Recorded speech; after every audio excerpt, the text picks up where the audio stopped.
Hello everyone, welcome to my YouTube channel. This is Jay Singh. आज की video हम detail में बात करेंगे एक्टिव एंड पैसिव स्ट्रेचिंग के बारे में कि ये होती क्या है, इनको कैसे परफॉर्म करते हैं, इनके पीछे का मैकेनिज्म क्या होता है, इनके प्रिंसिपल क्या होते हैं, और साथ ही साथ हम डिटेल में बात करेंगे कि इनके क्या बेनिफिट्स होते हैं और क्या क्या इनमें सिमिलरिटीज होती हैं और क्या क्या डिफरेंसेस होते हैं। सो मेक श्योर आप बने रहे मेरे साथ इस वीडियो में पूरे लास्ट तक, ताकि कोई भी इंफॉर्मेटिव इंफॉर्मेशन आपसे मिस ना हो। तो आइए वीडियो को शुरू करते हैं। तो सबसे पहले हम यहाँ पर बात करेंगे कि एक्टिव स्ट्रेचिंग क्या होती है। So here the active stretching is that stretching which involves the engagement of the muscle group that is in opposition to the muscle group that you are stretching using internal forces। तो यहाँ पर active stretching कहने का बड़ा simple से मतलब होता है कि जिस मसल ग्रुप की आप स्ट्रेचिंग करना चाहते हैं उसके अपोजिट वाले मसल ग्रुप को आप एंगेज करते हैं मसल के इंटरनल फोर्सेस की मदद से। शायद आप इस एक्टिव स्ट्रेचिंग की डेफिनेशन को सुन के थोड़ा कंफ्यूज हो रहे होंगे, उलझन में फंस गए होंगे कि आखिर यह होती क्या है, लेकिन घबराइए मत, इसको हम बड़े सिंपल वे में समझेंगे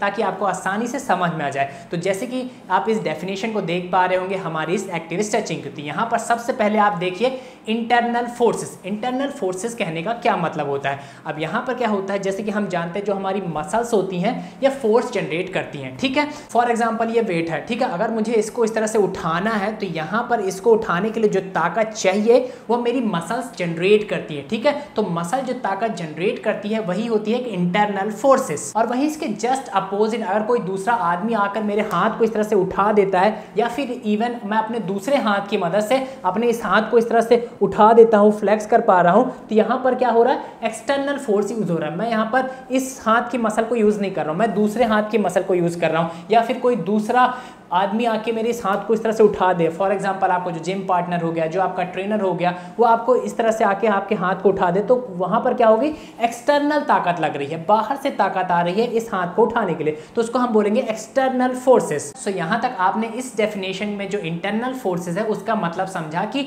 जब आपकी मसल अपनी खुद की ताकत को यूज करके हाथ को लिफ्ट करती है तो उसको हम बोलते हैं इंटरनल फोर्सेस। यहां पर किसी दूसरे चीज का, किसी दूसरे पर्सन का या किसी दूसरे ऑब्जेक्ट का उपयोग नहीं कर रहे, यहाँ पर खुद की ताकत को इस्तेमाल करके किसी भी चीज को लिफ्ट कर रहे हैं, अपने हाथ को लिफ्ट कर रहे हैं, तो इसको हम बोलेंगे इंटरनल फोर्सेस। यहाँ पर आपको इस डेफिनेशन में जो दूसरा वर्ड समझना है वह है एंगेजमेंट। एंगेजमेंट कहने का मतलब होता है जब आप किसी काम में लग जाते हैं, जब आप किसी काम में भिड़ जाते हैं तो उसको हम बोलते हैं एंगेजमेंट। तो यहाँ पर हम मसल की बात कर रहे हैं, तो मसल क्या काम करती है, मसल आइदर कॉन्ट्रैक्ट करती है या फिर एक्सटेंड करती है। कहने का मतलब मसल या तो कॉन्ट्रैक्ट होगी, और जब मसल कॉन्ट्रैक्ट होती है तो मसल शॉर्टन होती है, छोटी होती है, ठीक है। और इसके जस्ट अपोजिट मसल एक्सटेंड होगी, और जब मसल एक्सटेंड होती है तो मसल हमारी लेंथन होती है, बड़ी होती है, ठीक है। तो मसल सिर्फ यही दो काम करती है। तो जब भी मसल एंगेजमेंट बोला जा रहा है तो वहां पर या तो कॉन्ट्रैक्शन होगा या फिर एक्सटेंशन होगा, ठीक है। तो यहां पर आपको इस डेफिनेशन में जो एंगेजमेंट वर्ड है उसका मतलब अच्छी तरह से क्लियर हो गया। यहां पर कहने का सिंपल से मतलब कि हम किसी मसल को उसके काम में लगा रहे हैं, उसके एक्शन में लगा रहे हैं। और यहां पर आपको इस डेफिनेशन में जो तीसरा वर्ड समझना है वह है अपोजिशन। अपोजिशन कहने का मतलब होता है विपरीत, दूसरे साइड वाला, ठीक है। फॉर एग्जांपल यहां पर अगर बाइसेप की बात कर रहा हूं तो इसका अपोजिट क्या है, ट्राइसेप, क्योंकि जो ट्राइसेप है वो हमारे बाइसेप के पीछे है, दूसरे साइड प्रेजेंट है, विपरीत दिशा में प्रेजेंट है, ठीक है। तो यहां पर अपोजिशन कहने का मतलब होता है जो दूसरी तरफ प्रेजेंट है, विपरीत साइड प्रेजेंट है। और जो चौथा वर्ड है यहां पर वह है स्ट्रेचिंग। स्ट्रेचिंग का मतलब तो आप अच्छी तरह से जानते हैं, जब आप किसी चीज को थोड़ा सा खींचते हैं तो हम उसको बोलते हैं स्ट्रेचिंग। तो चलिए यहां पर एक एग्जांपल की मदद से इस डेफिनेशन को समझते हैं लाइन बाय लाइन, ठीक है। फॉर एग्जांपल आप बाइसेप मसल ग्रुप की स्ट्रेचिंग करना चाहते हैं, ठीक है। ये आपका बाइसेप मसल ग्रुप है, ठीक है। बाइसेप मसल ग्रुप कहने का मतलब जो बाइसेप के अंदर मसल आती हैं तीनों, जैसे कि हमने पढ़ा था कि हमारे बाइसेप मसल ग्रुप के अंदर तीन मसल होती है। कौन कौन सी, बाइसेप ब्रैकाई, ब्रैकियालिस और ब्रैकियोरेडियलिस, ठीक है। तो यहाँ पर मैं कलेक्टिवली इनको बोल रहा हूँ बाइसेप मसल ग्रुप। तो यहाँ पर आप मान लीजिए कि आपको अपने बाइसेप मसल ग्रुप की एक्टिव स्ट्रेचिंग परफॉर्म करनी है, तो यहाँ पर आप इस डेफिनेशन में इस लाइन को अंडरलाइन कर दीजिए कि muscle group that you are stretching. यहाँ पर हम अपने बाइसेप मसल ग्रुप की स्ट्रेचिंग परफॉर्म करना चाहते हैं। अब यहाँ पर आप क्या करिए, इस एक्टिव स्ट्रेचिंग की डेफिनेशन को एक बार देखिए और यहाँ पर पढ़िए और अंडरलाइन करिए। Active stretching involves the engagement of the muscle group that is in opposition to, ठीक है। यहां तक अंडरलाइन करिए। अब यहां पर हम जितनी डेफिनेशन को हमने अंडरलाइन की है उसके मतलब को समझेंगे। पहले हम क्या समझ चुके हैं कि हम अपने बाइसेप मसल ग्रुप की स्ट्रेचिंग करना चाहते हैं, ठीक है। अब यहां पर आपने इस डेफिनेशन में जितने हिस्से को अंडरलाइन किया है इसके आधे हिस्से को देखिए, ठीक है। The muscle group is in opposition to, ठीक है। इतने हिस्से को हम समझेंगे। तो यहां पर क्या बोल रहा है कि ऐसा मसल ग्रुप जो अपोजिट प्रेजेंट है किस मसल के, जो हमने सोचा है कि हम इसकी स्ट्रेचिंग करेंगे, तो हमने क्या सोचा है कि हम अपने बाइसेप मसल ग्रुप की स्ट्रेचिंग करेंगे। तो इसके जस्ट अपोजिट कौन सा मसल ग्रुप प्रेजेंट होता है? Tricep muscle group. ठीक है, हमारे बाइसेप मसल ग्रुप के जस्ट अपोजिट नीचे साइड, पीछे साइड प्रेजेंट होता है ट्राइसेप मसल ग्रुप। तो यहां पर हमने जितने हिस्से को अंडरलाइन किया है इस डेफिनेशन में, the muscle group that is in opposition to, तो इसका मतलब क्या हुआ यहां पर कि हम ट्राइसेप मसल ग्रुप के अपने बात कर रहे हैं, क्योंकि ये ट्राइसेप मसल ग्रुप हमारे बाइसेप मसल ग्रुप के जस्ट अपोजिट प्रेजेंट है। हम अपनी बाइसेप मसल ग्रुप की स्ट्रेचिंग करना चाहते हैं और हमारा जो ट्राइसेप मसल ग्रुप है वो हमारे बाइसेप मसल ग्रुप के जस्ट अपोजिट साइड प्रेजेंट होता है। ठीक है, तो यहां तक इतनी डेफिनेशन से हमको यह चीज क्लियर हुई। अब यहां पर आप फिर से इस डेफिनेशन को देखिए और जितने हिस्से को मैंने अंडरलाइन किया है उस हिस्से को पढ़िए। ठीक है, involves the engagement of the muscle group. अब यहां पर क्या बात हो रही है? एंगेजमेंट की। और जैसे कि मैंने आपको बताया, एंगेजमेंट का मतलब होता है किसी काम में भिड़ जाना, किसी काम में लग जाना। तो यहां पर हम मसल ग्रुप की बात कर रहे हैं जो अपोजिट साइड प्रेजेंट है जिस मसल की हम स्ट्रेचिंग करना चाहते हैं। ठीक है, तो यहां पर हम अपने बाइसेप मसल ग्रुप की स्ट्रेचिंग करना चाहते हैं। ठीक है, इसके जस्ट अपोजिट प्रेजेंट है ट्राइसेप मसल ग्रुप। ठीक है, तो यहां पर बात हो रही है ट्राइसेप मसल ग्रुप को एंगेज करने की। और जैसे कि हम जानते हैं और हम अपने इस कोर्स में पढ़ चुके हैं कि जो हमारी ट्राइसेप मसल ग्रुप होती है इसका जो मेन एक्शन होता है वह होता है एल्बो एक्सटेंशन। ठीक है, एल्बो एक्सटेंशन क्या होता है? जब आप अपने हाथ को इस तरह से सीधा करते हैं, कहने का मतलब जब आपके एल्बो जॉइंट पे 180 डिग्री एंगल बनता है तो इसको हम बोलते हैं एल्बो एक्सटेंशन। मतलब अगर मैं इस तरह से हाथ नीचे ला रहा हूं तो यहां पर मैं क्या परफॉर्म कर रहा हूं? Elbow extension. और यही elbow extension action main action होता है हमारे ट्राइसेप मसल का। तो यहां पर अगर हमको हमारी ट्राइसेप मसल को एंगेज करना है, इसको काम देना है, इसको किसी काम में भिड़ाना है, तो इसको हमको कौन सा एक्शन करवाना पड़ेगा? एल्बो एक्सटेंशन, क्योंकि एल्बो एक्सटेंशन परफॉर्म करना ही हमारी ट्राइसेप मसल ग्रुप का मेन एक्शन होता है, प्रीडोमिनेंट काम होता है। आई होप आपको जितनी चीजें मैंने समझाई वो अच्छी तरह से समझ में आई होगी। अब जितनी सारी चीजें मैंने समझाई उसको एक साथ जोड़ के समझने की कोशिश करते हैं कि एक्टिव स्ट्रेचिंग क्या होती है। अभी अगर आप यहाँ पर वीडियो लेटे लेटे देख रहे हैं तो आप खड़े हो जाइए और मेरे साथ active stretching bicep muscle group की परफॉर्म करिए। अब यहाँ पर आपको करना क्या है, आप इस तरह से हाथ को सीधे लाइए और हाथ को खोलिए इस तरह से। ठीक है, यहाँ पर हमने कौन सा एक्शन परफॉर्म किया? हमने ये एक्शन परफॉर्म किया। ये एक्शन कौन सा है? Elbow extension action. ये एक्शन कौन कर रहा है? हमारी ट्राइसेप मसल ग्रुप करवा रही है हमसे। ठीक है, यहाँ पर हम अपने ट्राइसेप मसल ग्रुप को एंगेज करते हैं जब हम इस तरह से एक्शन परफॉर्म करते हैं, क्योंकि ये एल्बो एक्सटेंशन एक्शन है और elbow extension action main action होता है हमारी ट्राइसेप मसल ग्रुप का। ठीक है, अब यहाँ पर हमारा हाथ इस तरह से, हमने कोई बाहर का फोर्स यूज नहीं किया। जहाँ पर पूरा जो फोर्स आ रहा है वो हमारी मसल से आ रहा है। कहने का मतलब ये जो फोर्स हम जनरेट कर रहे हैं वो पूरा इंटरनल फोर्स है। यहाँ पर हम कोई बाहर की चीज यूज नहीं कर रहे हैं, कोई बाहर का आदमी हमारा हाथ नहीं खींच रहा है, ना ही हाथ पकड़ रहा है, ना ही हमने किसी दीवार को झटका दिया है, दीवार पे हाथ रखा है। ठीक है, यहाँ पर हमने किसी चीज को टच नहीं किया, हम सारी चीजें सेल्फ परफॉर्म कर रहे हैं। हमारी मसल इंटरनली फोर्स जनरेट कर रही है इस एक्शन को परफॉर्म करने के लिए। यहाँ पर कौन सा एक्शन हो रहा है? एल्बो एक्सटेंशन परफॉर्म कर रहे हैं। और यहाँ पर जितना आप अपने हाथ को सीधा रखने की कोशिश करेंगे, जितना चाहेंगे कि हमारे जो एल्बो जॉइंट है उस पर पूरा कंप्लीट 180 डिग्री एंगल बने, तो आपको अपनी ट्राइसेप मसल से जोर लगाना पड़ेगा, इसको एंगेज करना पड़ेगा, एक्सटेंशन परफॉर्म करना पड़ेगा। तो जितना आप एंगेज करेंगे अपने ट्राइसेप मसल ग्रुप को, उतना ही ज्यादा आपकी जो बाइसेप मसल ग्रुप है वो स्ट्रेच होगी, वह खींचेगी। चाहे आप इसको महसूस करके देखिए, आप जब इस तरह से हाथ सीधा करते हैं तो आपको स्ट्रेच आ रहा होगा यहाँ पर। ठीक है, तो यहाँ पर कौन सी मसल है? यह हमारी बाइसेप मसल ग्रुप है। और अगर आप यहाँ पर अपने बाइसेप मसल ग्रुप में और ज्यादा स्ट्रेच महसूस करना चाहते हैं तो आप अपने इन हथेलियों को और इस तरह से नीचे की तरफ करिए। ठीक है, आप जब नीचे करेंगे इस तरह से, आप देखेंगे कि आपको और स्ट्रेच महसूस हो रहा है अपने बाइसेप मसल ग्रुप में। अगर आप अपने स्ट्रेच को और ज्यादा बढ़ाना चाहते हैं तो अपनी इस गर्दन को लेफ्ट साइड मोड़िए, आप और ज्यादा स्ट्रेच महसूस करेंगे अपने बाइसेप मसल ग्रुप में इस तरह से। तो जो मैंने आपको अब यहाँ पर परफॉर्म करके दिखाया ये थी एक्टिव स्ट्रेचिंग हमारे बाइसेप मसल ग्रुप की। तो यहाँ पर आपने क्या सीखा? फिर से हम डेफिनेशन में चलते हैं हमारे एक्टिव स्ट्रेचिंग की। तो एक्टिव स्ट्रेचिंग की डेफिनेशन क्या है? Active stretching involves the engagement of the muscle group that is in opposition to the muscle group that you are stretching using internal forces. तो यहाँ पर हमने क्या किया कि हम अपनी बाइसेप मसल ग्रुप को स्ट्रेच करना चाहते हैं। ठीक है, इसके अपोजिट कौन सी मसल है? Tricep muscle group. तो ट्राइसेप मसल ग्रुप को हमने इसके जो मेन एक्शन होता है, हमारी ट्राइसेप मसल ग्रुप को कौन सा मेन एक्शन होता है?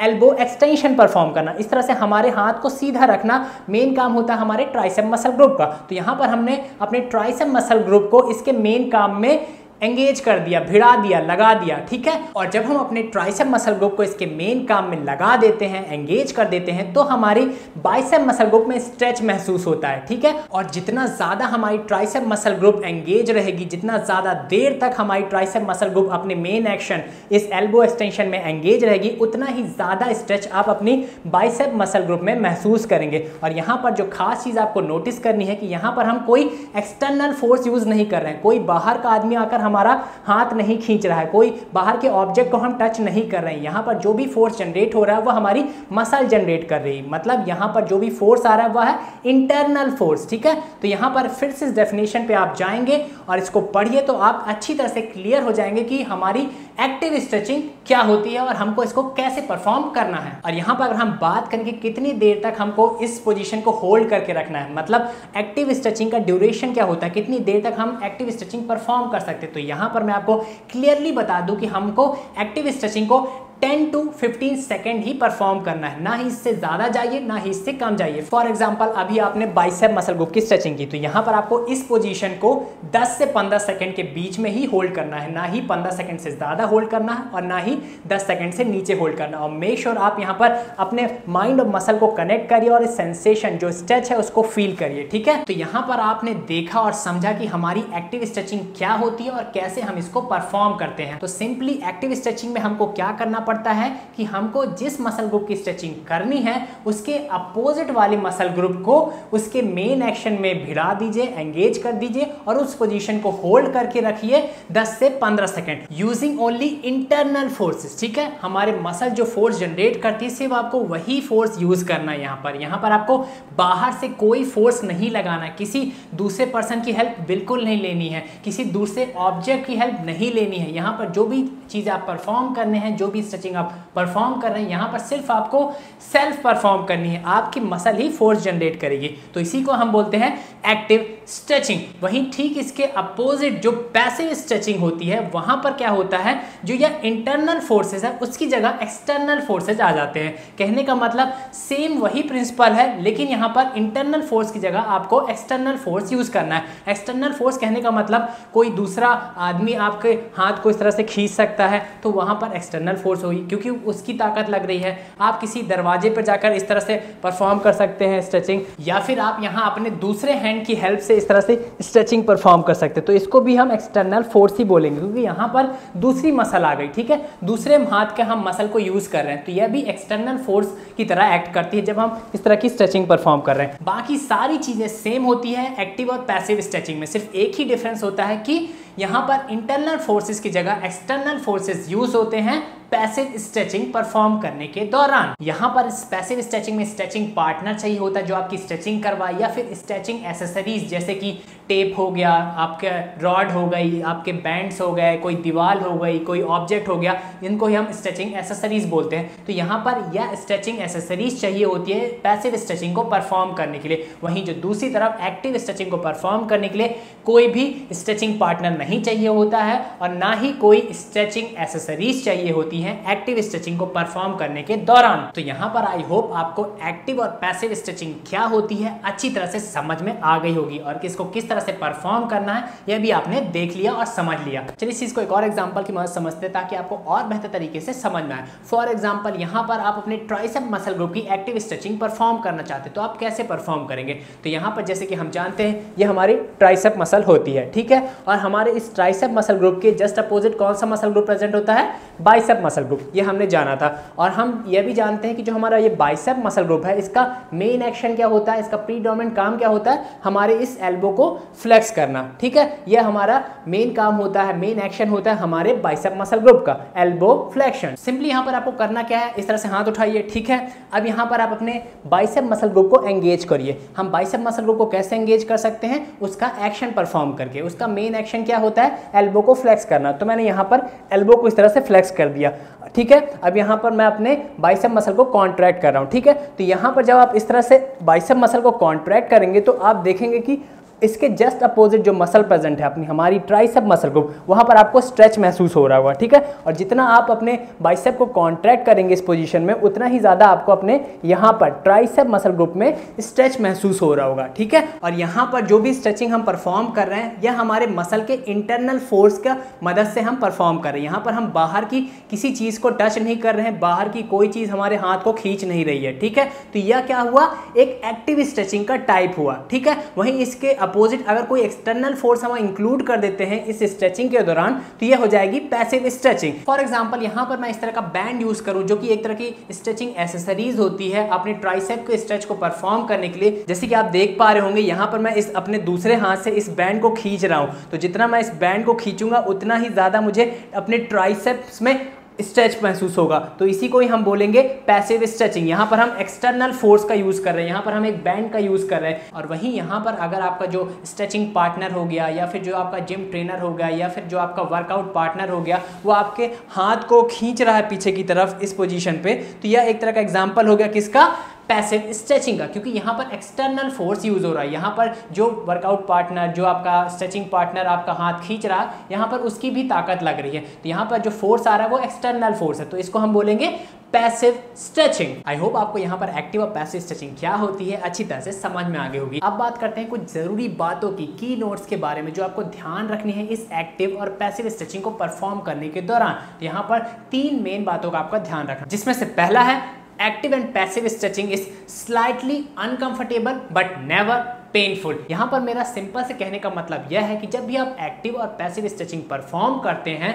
तो उस स्ट्रेचिंग के दौरान आपको दर्द बहुत ज्यादा महसूस नहीं होता, ठीक है। लोगों को लगता है कि जितना ज्यादा दर्द महसूस करेंगे वो स्ट्रेचिंग के दौरान, उतना ही अच्छी स्ट्रेचिंग हो रही, लेकिन यहाँ पर ऐसा बिल्कुल नहीं होता। अगर आप दर्द महसूस कर रहे हैं स्ट्रेचिंग के दौरान, तो वो स्ट्रेचिंग आपके लिए अच्छी नहीं है। Perfect stretching is never painful. यहाँ पर आपको स्ट्रेचिंग करने के दौरान थोड़ा सा अनकंफर्टेबल महसूस होगा, थोड़ा सा आप खिंचाव महसूस करते हैं, थोड़ा सा सेंसेशन आप अपने मसल में महसूस करते हैं, लेकिन यह बहुत पेनफुल नहीं होता। आपको बस स्लाइटली अनकंफर्टेबल होगा, थोड़ी सी असुविधा बस होगी स्ट्रेचिंग के दौरान, लेकिन यह दर्दनाक नहीं होती है, ठीक है। तो आप इस बात का ध्यान रखिएगा कि हमेशा जो आपकी स्ट्रेचिंग हो वो थोड़ी सी स्लाइटली अनकंफर्टेबल हो, थोड़ा सा आपको असुविधा हो उस स्ट्रेच को परफॉर्म करने के दौरान। लेकिन यहाँ पर दर्द अगर आपको महसूस हो रहा है स्ट्रेचिंग परफॉर्म करने के वक्त, तो आपको स्ट्रेचिंग उसी वक्त रोक देनी चाहिए। और दूसरी चीज जो आपको ध्यान रखनी है स्ट्रेचिंग परफॉर्म करने के दौरान, वह है सेल्फ स्ट्रेचिंग। यहाँ पर जैसे कि हम जानते हैं जो एक्टिव स्ट्रेचिंग होती है वो कंप्लीटली हम खुद परफॉर्म करते हैं, सेल्फ परफॉर्म करते हैं, ठीक है। लेकिन जो पैसिव स्ट्रेचिंग होती है, जहां पर हम एक्सटर्नल फोर्सेस का यूज करते हैं,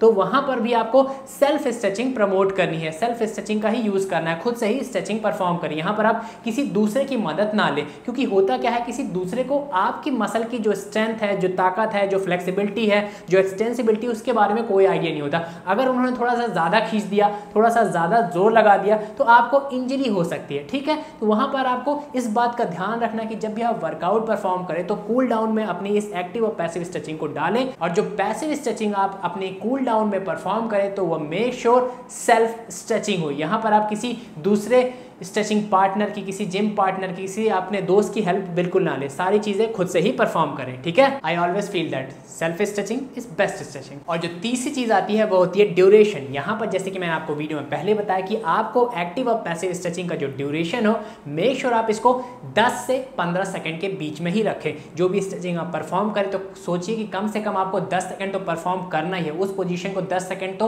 होल्ड करना ही है, और मैक्स टू मैक्स आप 15 सेकंड तक उस पोजीशन को होल्ड करके रख सकते हैं, अपनी एक्टिव और पैसिव स्ट्रेचिंग को परफॉर्म कर सकते हैं। इससे ज्यादा आप ना बढ़े। तो मेक श्योर जो भी आप स्ट्रेचिंग परफॉर्म करें, तो उस स्ट्रेच के दौरान आपको 10 से 15 सेकंड उस पोजीशन को होल्ड करके रखना है, ठीक है।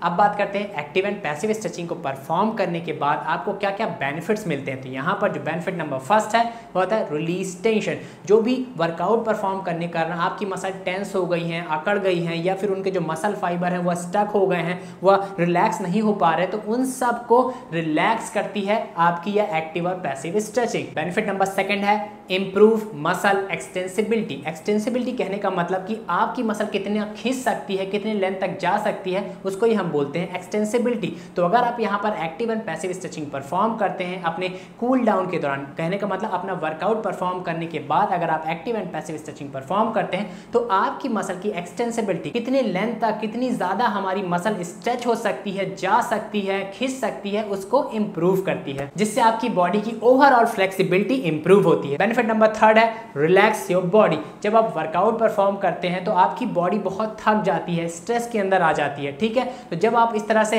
Active and passive stretching perform करते हैं तो आपकी बॉडी के जो ऊपर स्ट्रेस एक्यूमुलेट हो गया वो रिलीज होना चालू होता है, और जब जब स्ट्रेस बॉडी के ऊपर जो आ गया है वो रिलीज होना चालू होता है तो आपकी बॉडी बहुत अच्छा महसूस करती है, रिलैक्स महसूस करती है, आपके जो मसल फाइबर है वो रिलैक्स हो जाते हैं पूरी तरह से। और जो फोर्थ बेनिफिट है इस एक्टिव और पैसिव स्ट्रेचिंग का, वह यह है कि यह एक ऐसी एक्टिविटी है जो कि बिल्कुल ही इंजरी फ्री है। यहाँ पर आपको इंजरी होने के चांसेस बहुत कम होते हैं, क्योंकि यहाँ पर हम बहुत हैवी वेट्स लिफ्ट नहीं करते, कोई ऐसी एक्टिविटी परफॉर्म नहीं करते जहाँ पर बॉडी एक टेंशन के अंदर आ जाती है, हैवी स्ट्रेस के अंदर आ जाती है। यहाँ पर जब भी आप एक्टिव स्ट्रेचिंग परफॉर्म करते हैं तो वहाँ पर तो कोई भी एक्सटर्नल फोर्स यूज नहीं होता, तो वो बहुत ही सेफ एक एक्टिविटी होती है, सेफ एक्सरसाइज होती है परफॉर्म करने के लिए। वहीं अगर बात करें पैसिव स्ट्रेचिंग की, तो अगर आप पैसिव स्ट्रेचिंग सेल्फ परफॉर्म कर रहे हैं तो यहाँ पर आपको इंजरी होने के चांसेस ना के बराबर होते हैं, ठीक है। हाँ, बट मेक श्योर यहाँ पर आप पैसिव स्ट्रेचिंग सेल्फ परफॉर्म करें, ठीक है। अगर आप कोई एक्सटर्नल स्ट्रेचिंग पार्टनर यूज कर रहे हैं जो आपको स्ट्रेचिंग परफॉर्म कराने में मदद कर रहा है, तो वो अगर ज्यादा खींच दिया तो आपको इंजरी हो सकती है, ठीक है।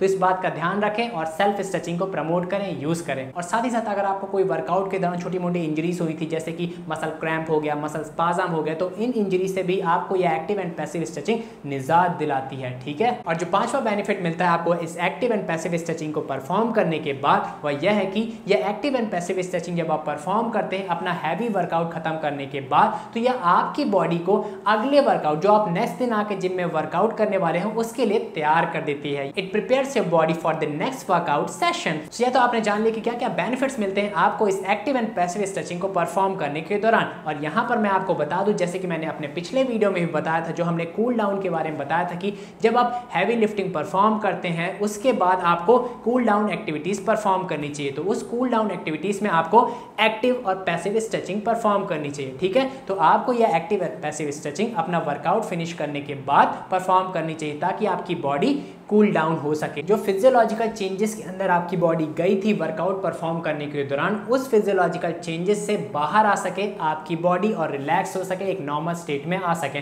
तो इसके लिए आपको यहाँ पर active and passive stretching perform करनी है अपने वर्कआउट खत्म करने के तुरंत बाद, ठीक है। और अगर आप चाहते हैं कि मैं पूरा एक फुल वीडियो बनाऊं जहां पर मैं आपको परफॉर्म करके बताऊं कि एक्टिव स्ट्रेचिंग क्या होती है, पैसिव स्ट्रेचिंग क्या होती है, किस मसल के लिए कौन सी एक्टिव स्ट्रेचिंग रहेगी, कौन सी पैसिव स्ट्रेचिंग रहेगी और कौन कौन सी बेस्ट स्ट्रेचिंग रहेगी पर्टिकुलर मसल ग्रुप के लिए, तो अगर आप चाहते हैं इसका पूरा मैं डिटेल वीडियो बनाऊं तो मेक श्योर मुझे कमेंट करके बताएं। सो आज के वीडियो में इतना ही। आई होप आपको वीडियो बहुत अच्छा लगा होगा और बहुत कुछ नया जानने को मिला होगा। अगर आप इसी तरह के इन्फॉर्मेटिव इन्फॉर्मेशन देखना चाहते हैं फ्यूचर में, तो मेक श्योर मेरे चैनल को सब्सक्राइब कर लें, hit the bell icon. Thanks for watching it. Stay healthy, stay fit. Bye.